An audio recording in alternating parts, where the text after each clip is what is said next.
A police officer was walking through thick, frozen brush along a forgotten strip of road near Gilgo Beach, Long Island, looking for a missing woman who had vanished after a frantic phone call for help. The wind coming off the Atlantic was sharp. The marshland was silent. Then, through tangled weeds and pale winter grass, something unnatural appeared, the shape of a human body wrapped, abandoned, and hidden where no one was meant to look. That moment would rip open one of the darkest chapters in modern American crime.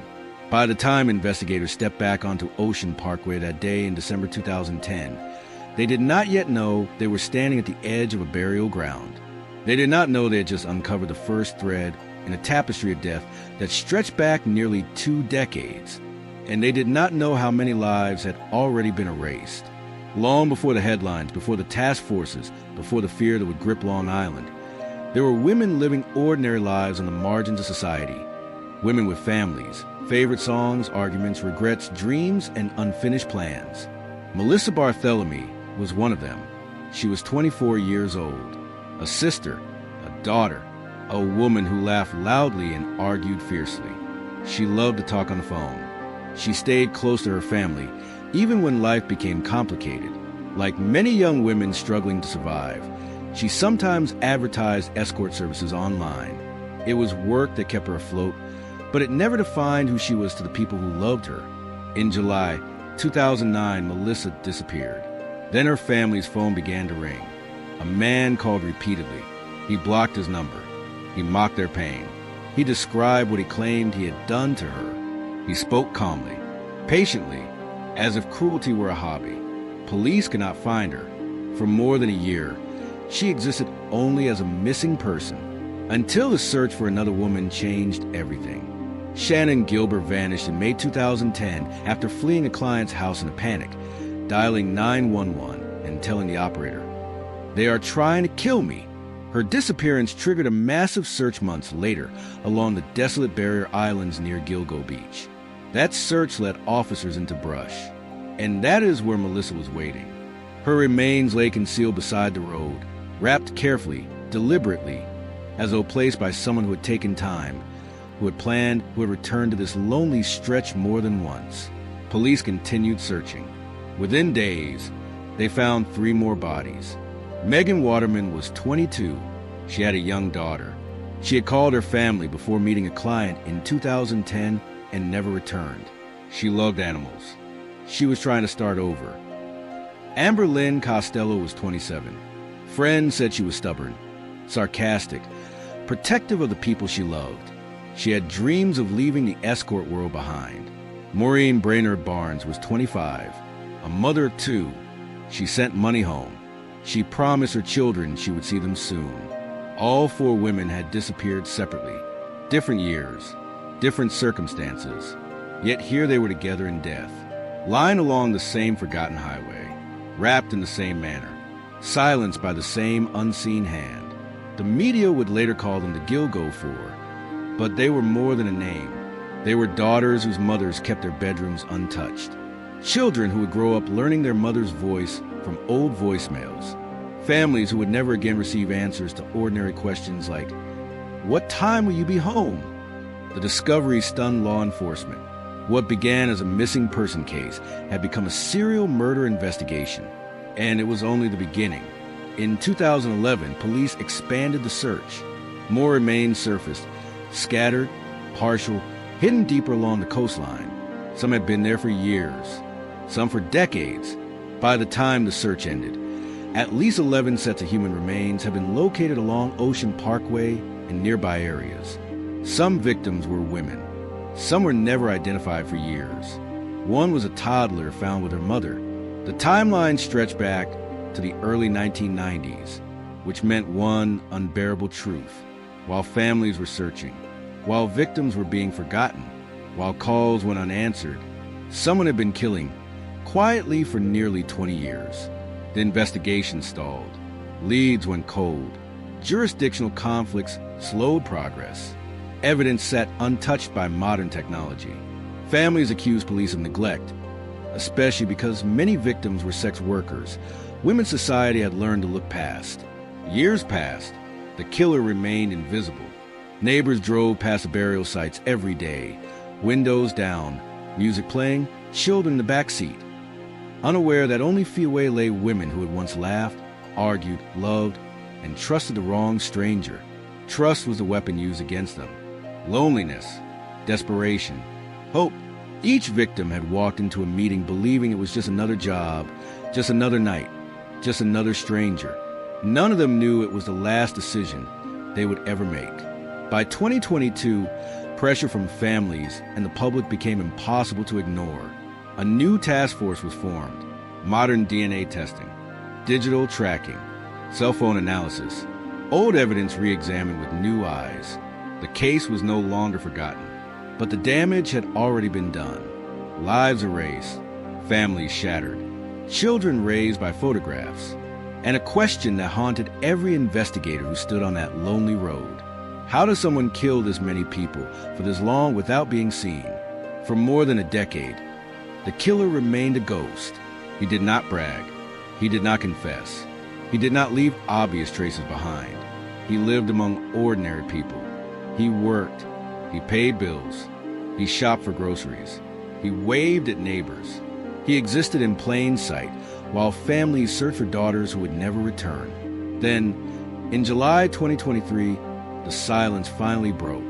Police cars lined a quiet suburban street in Massapequa Park, Long Island. Officers approached a modest, aging house.